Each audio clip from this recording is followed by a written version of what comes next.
Okay okay okay Vijay Kumar గారు మళ్ళీ మాట్లాడదాం. గొప్పగా కనిపిస్తున్నాయి. రైట్ వెంకటరెడ్డి గారు, మీకు రేవంత్ రెడ్డి గారు సూటి ప్రశ్న. అంటే అమెరికాకు పారిపోయినటువంటి ప్రభాకర్ రావు, శ్రవణ్ కుమార్ ని కేంద్రం ఎందుకు రప్పించట్లేదు? వాళ్ళకి రెడ్ కార్నర్ నోటీసులు జారీ చేసినా కూడా కేంద్రాన్ని కోరితే ఎందుకు పక్కన పెట్టింది? అంటే మొత్తం మీద బీఆర్ఎస్ బీజేపీ రెండు ఒకటే, రెండు కలిసి ఆడుతున్న డ్రామాలు ఇవి మీ మీద చేసినటువంటి ఆరోపణలు, ఏం చెప్తారు? అందరికీ నమస్కారం. ఇప్పుడు బీఆర్ఎస్ పార్టీ చేస్తున్న స్టేట్మెంట్స్ కానీ లేకపోతే కాంగ్రెస్ పార్టీ ఇస్తున్న స్టేట్మెంట్స్ కానీ చూస్తూ ఉంటే వాళ్ళేమో బీఆర్ఎస్ పార్టీ ఏమో కాంగ్రెస్ బీజేపీ ఒకటి అంటారు, కాంగ్రెస్ అంటే ఏదో ఒక పార్టీతో మీరు అలయన్స్ లో ఉన్నారు, బీజేపీ బీఆర్ఎస్ అని ఒకటి అంటారు. వీళ్ళకి అర్థం కావట్లేదు, ఏం మాట్లాడాలో అర్థం కాక, ఏం చేయాలో అర్థం కాక, వాళ్ళు చెప్పిన విషయాలను కూడా బీజేపీ ప్రశ్నిస్తా ఉంటే వాళ్ళు మళ్ళీ ఎదురుదాడి చేస్తా ఉన్నారు, బురద జల్లడానికి ప్రయత్నం చేస్తా ఉన్నారు.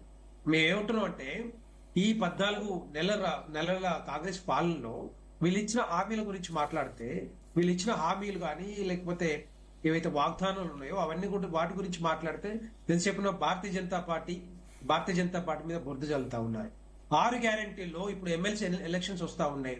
నిన్న ఓడిపోతామన్న భయంతో ముఖ్యమంత్రి రేవంత్ రెడ్డి గారు కరీంనగర్ కానీ నిజామాబాద్ ఏరియాలో 3 మీటింగులు పెట్టి రకరకాలుగా మాట్లాడుతా ఉన్నారు. వాళ్ళకి సహనం కోల్పోయి ఎమ్మెల్సీ ఎన్నికల్లో, గ్రాడ్యుయేట్ ఎన్నికల్లో ఓడిపోతున్న భయంతో, ఢిల్లీలో ఎవరైనా తిడతారేమో ఆలోచనతో ఈ రోజు మరి భారతీయ జనతా పార్టీ మీద బురద జల్లుతా ఉన్నారు. భారతీయ జనతా పార్టీ తెలుసు, ప్రతి రాష్ట్రంలో ఏ ఎన్నికలు వచ్చినా కూడా కాంగ్రెస్ పార్టీని మరి ఓడించి భారతీయ జనతా పార్టీ ముందుకు పోతా ఉంది, గెలుస్తా ఉంది. ప్రతి ఎన్నికల్లో డిపాజిట్ లేకుండా చేస్తా ఉంది. ఈ రోజు ఇక్కడ కూడా తెలంగాణ రాష్ట్రంలో అదే పరిస్థితి వస్తుంది అన్న భయంతో. అంటే వెంకటరెడ్డి గారు, అంటే కాంగ్రెస్ పార్టీ అధికారంలోకి వచ్చినప్పటి నుంచి ఇప్పటి వరకు 55,000 ఉద్యోగాలు ఇచ్చింది. మీరు సంవత్సరానికి 2 కోట్ల ఉద్యోగాలు ఇస్తామని చెప్పారు. ఇప్పుడు 11 ఏళ్లు అధికారంలోకి వచ్చారు. దాదాపు 24 కోట్ల బాకీ పడ్డారు, దానికి సంబంధించి బాకీ పడ్డారు. మీరు అసలు ఏమీ చేయలేదు. మీరు ఇచ్చింది కేవలం 2 ఉద్యోగాలు మాత్రమే, ఒకటి కిషన్ రెడ్డికి, ఒకటి కేంద్ర మంత్రికి. మిగతా ఎటువంటి ప్రయోజనం తెలంగాణకి చేకూరలేదు. ఇటువంటి వ్యాఖ్యలు కూడా చేశారు కదా. వీళ్ళు ఇచ్చినే కాదు ఉద్యోగాలు, అంతకుముందు గత బీఆర్ఎస్ ప్రభుత్వం ఏదైతే ఉందో ఆ టైంలో ఇచ్చిన స్టేట్ ఏదైతే రిక్రూట్మెంట్ అవే కంప్లీట్ చేశారు తప్పితే వీళ్ళు ఇచ్చింది ఏం కాదు. వీళ్ళు ఏం చెప్పారు, జాబ్ క్యాలెండర్ ఫుల్ఫిల్ చేస్తామని చెప్పారు. 2 లక్షల ఉద్యోగాలు ఇస్తా ఉన్నారు. నిరుద్యోగులకి 3,000 రూపాయలు నిరుద్యోగ వృత్తి ఇస్తా ఉన్నారు. ఒక్కొక్కరికి 34 లక్షల మంది నిరుద్యోగులు ఉంటే ఒక్కొక్కరికి 50,000 రూపాయలు ఈ రోజు పెండింగ్ లో ఉన్నారు. వాళ్ళందరికీ మరి ఇవ్వమని చెప్పండి. ఎమ్మెల్సీ ఎలక్షన్స్ వస్తున్నాయి కదా, యువతనే ఓటేయాలి కదా, గ్రాడ్యుయేట్సే కదా ఓటేసేది, వాళ్ళందరికీ ఇవ్వమని చెప్పండి. టీచర్లకి ఎన్నో రకరకాల పెండింగ్ లో డిఏలు కానీ, జీపీఎఫ్ బకాయిలు కానీ, మెడికల్ బిల్లులు కానీ, పిల్లలకి మరి విద్యార్థులకు రియంబర్స్మెంట్ కానీ దగ్గర 7,500 కోట్లు, ఒక 8,000 కోట్లు ఇవన్నీ కూడా పెండింగ్ లో ఉన్నాయి. వీళ్ళే ఇస్తామని చెప్పారు కదా. ప్రభుత్వంలో రాకముందు ఏం చెప్పారు, మేము వచ్చిన తర్వాత నిరుద్యోగులు కానీ, యువతను కానీ, విద్యార్థులు కానీ, రైతులు కానీ, టీచర్లు కానీ రకరకాలుగా మేము వచ్చిన తర్వాత అన్ని పరిష్కరిస్తాం, అన్ని ఇస్తామని చెప్పిన వీళ్ళు 14 నెలల కాలంలో ఏం చేశారు చెప్పండి. డిఎస్సి నోటిఫికేషన్ తో పాటు టెట్ కూడా నిర్వహించాం. వెంకటరెడ్డి గారు, డిఎస్సి నోటిఫికేషన్ తో పాటు టెట్ నిర్వహించాం. 11,000 మంది టీచర్ల నియామకం చేపట్టాం. పోలీస్ శాఖలో దాదాపు 15,000 మందికి ఉద్యోగాలు ఇచ్చాం. ఇవన్నీ కూడా చెప్తా ఉన్నారు కదా. 6,000కు పైగా పారామెడికల్ సిబ్బంది నియమించాం. ఒకవేళ మేము చెప్పింది అబద్ధమైతే మాకు ఓటు వేయకండి అని చెప్తున్నారు కదా. నేను చెప్తే మరి 2 లక్షల ఉద్యోగాలు ఎట్టిపోయినాయి? మరి ఒక 40,000-50,000 ఉద్యోగాలు అంతకుముందు ఇచ్చిన రిక్రూట్మెంట్ నే దీన్ని ఇప్పుడు ఫుల్ఫిల్ చేసారు తప్పితే వీళ్ళు సొంతంగా ఇచ్చింది ఏమి లేదు. మరి 2 లక్షల ఉద్యోగాలు ఎందుకు ఇవ్వలేదు? ఒకవేళ 2 లక్షల ఉద్యోగాలు ఇచ్చిన తర్వాత అడగమని చెప్పండి. వాళ్ళే చెప్పారు కదా, సంవత్సరం లోపల ప్రతి సంవత్సరం 2 లక్షల ఉద్యోగాలు ఇస్తామని చెప్పారు. నిరుద్యోగ వృత్తి ఎడిపోయిందండి. విద్యార్థులకి 5 లక్షల విద్యా భరోసా కార్డు ఎడిపోయింది. ఎప్పుడైనా ఇచ్చిరా వాళ్ళకన్నా? పిల్లలకి స్కూటీలు ఇస్తాను ఎడిపోయినాయి.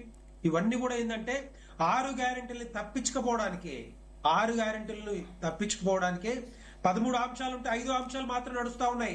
అక్కడ 6 నడుస్తా ఉన్నాయి. రుణమాఫీ కంప్లీట్ కాలే. 20 లక్షల మంది ఉన్నారు. ఇంకా 20 లక్షల మంది రైతులు ఇంకా 11,000 కోట్లు మరి జమ చేయాల్సిన అవసరం ఉంది. అవి కూడా కాలే. 13 అంశాలలో మరి రైతులు కానీ, మహిళలు కానీ ఇవన్నీ ఎక్కడ పోయినాయి? ఇవన్నీ కూడా తప్పించుకోపోవడానికే బీజేపీ మీద బురద చల్లుతా ఉన్నారు. నేను చెప్తున్నాను, నేను డిమాండ్ చేస్తా ఉన్నాను భారతీయ జనతా పార్టీ తరఫున, మరి ఈ కాంగ్రెస్ ప్రభుత్వం డిమాండ్ చేస్తాను, మీకు దమ్ము ధైర్యం ఉంటే ఏవైతే ఈ గొర్రెల స్కామ్ కానీ, కాళేశ్వరం కానీ, ఈ ఫార్ములా కేసు కానీ, తర్వాత ఫోన్ ట్యాపింగ్ మీద మీకు చిత్తశుద్ధి లేకపోతే, మీకు ధైర్యం లేకపోతే ఈ రోజు మీరు లెటర్ రాయండి సిబిఐకి. సిబిఐ గురించి మాట్లాడుతా ఉన్నారు కదా, మీరు లెటర్ రాయండి. అంటే గొర్రెల CBI స్కామ్ మీకు చేత వెంకటరెడ్డి గొర్రెల స్కామ్ చేయలేము. వెంకటరెడ్డి గారు ఈ గొర్రెల స్కామ్ ఫార్ములా ఈ రేస్ కేసులు పెడితే వెంకటరెడ్డి గారు గొర్రెల స్కామ్ ఈ ఫార్ములా రేస్ మీద కేసులు పెడితే ఆ పేపర్లన్నింటినీ ఈడీ తీసుకెళ్లింది. అసలు మీరే అరెస్ట్ చేయాలి, మీరు అరెస్ట్ చేయట్లేదని చెప్పేసి ఆరోపిస్తున్నారు కదా. ఇక్కడ ఎవరున్నారండి గవర్నమెంట్ లో? ప్రభుత్వంలో ఎవరున్నారు? కాంగ్రెస్ ప్రభుత్వమే కదా. ఈ రోజు కాంగ్రెస్ ప్రభుత్వంలో ఉన్నది కాంగ్రెస్ పార్టీ చేయాల్సిన పనులన్నీ కూడా కేంద్రం చేయాలన్నా? మరి వీళ్ళెందుకు? ఇక్కడ రాష్ట్ర ప్రభుత్వం ఎందుకు? సిబిఐ ఎందుకు చేయాలి? సిబిఐకి లెటర్ రాయమని చెప్పండి. ఎందుకు రాయలేదు? అంతకుముందు ప్రభుత్వంలో రాకముందు కాళేశ్వరం ప్రాజెక్టు మీద రకరకాల మాటలు మాట్లాడినా మరి ఇదే రేవంత్ రెడ్డి గారు కాంగ్రెస్ పార్టీ మేము వచ్చిన తర్వాత ఇమ్మీడియట్ గా లేదు, ఇప్పుడు వాళ్ళనే మళ్ళీ బీఆర్ఎస్ పార్టీని బీఆర్ఎస్ ప్రభుత్వాన్ని లెటర్ రాయమని చెప్పాడు, సిబిఐ ఎంక్వైరీ చేయమని చెప్పడం, మళ్ళీ ఇక్కడేమో వద్దని చెప్పడం. రాయరు. ఎందుకు రాయట్లేదు? ఇప్పుడు వీళ్ళు కావాలని బురద జల్లడానికి ప్రయత్నం చేస్తా ఉన్నారు. ఎట్టి పరిస్థితుల్లో తెలంగాణ ప్రజలందరూ కూడా విఘ్నులు, యువత గాని, టీచర్స్ గాని, మరి గ్రాడ్యుయేట్ గాని వీళ్ళందరూ కూడా ఆలోచించి భారతీయ జనతా పార్టీ గెలిపిద్దామనే ఆలోచనతో ఉన్నారు. రేపొద్దున గెలిపిస్తా ఉన్నారు. దాన్ని జీర్ణించుకోలేక రకరకాలుగా బీఆర్ఎస్ బీజేపీ డెఫినెట్ గా చేస్తండి. ఎవరైనా కూడా ఎక్కడైనా ఇప్పుడు లిక్కర్ స్కామ్ ఉంది, డెఫినెట్ గా లిక్కర్ స్కామ్ లో ఉన్నాయి కాబట్టి వాళ్ళని మరి ఆ జైలు పోవాల్సి వచ్చింది. ఇక్కడ కాదు లిక్కర్ దందా, ఢిల్లీలో లిక్కర్ దందా చేస్తా అంటే ఊరుకుంటారా? ఎవరు ఊరుకోరు. డెఫినెట్ గా వేస్తారు లోపల. అవసరం వచ్చినప్పుడు ఎక్కడైతే అవినీతి కుంభకోణాలు ఉన్నాయో మా హయాంలో ఒకవేళ కాంగ్రెస్ పార్టీ కానీ కాంగ్రెస్ ప్రభుత్వం ఈ స్కామ్ల మీద యాక్షన్ తీసుకోకపోతే భారతీయ జనతా పార్టీ డెఫినెట్ గా యాక్షన్ తీసుకునే అవకాశాలు ఉంటాయి. ఎవరిని కూడా వదిలిపెట్టే అవకాశాలు లేవు. మరి ఇంతకుముందు అనలిస్ట్ గారు చెప్తా ఉన్నారు.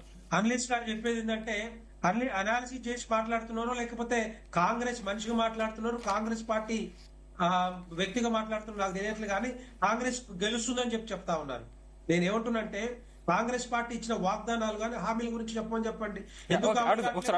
రైతులకు ఇచ్చే రైతులకు కానీ రైతు కూలీలకు కానీ మహిళలకు కానీ విద్యార్థులు కానీ నిరుద్యోగులు కానీ ఎందుకు ఇవ్వట్లేదు? వాటి గురించి ఎందుకు అడగట్లేదు? భారతీయ జనతా పార్టీ మీదనే బురదలానికి ప్రయత్నం చేస్తా ఉన్నారు. భారతదేశంలో ఎక్కడ కూడా కాంగ్రెస్ పార్టీ ఏ విధంగా ఓడిస్తున్నావు, ఏ విధంగా భారతీయ జనతా పార్టీ గెలుస్తా ఉందో అందరూ కూడా గమనిస్తున్నారు. తెలంగాణ ప్రజలు కూడా గమనిస్తా ఉన్నారు. ఏ ఎన్నికలు వచ్చినా కూడా భారతీయ జనతా పార్టీ నిలబడడానికి తెలంగాణ ప్రజలందరూ కూడా పడి ఇప్పుడు ఎదురు చూస్తా ఉన్నారు.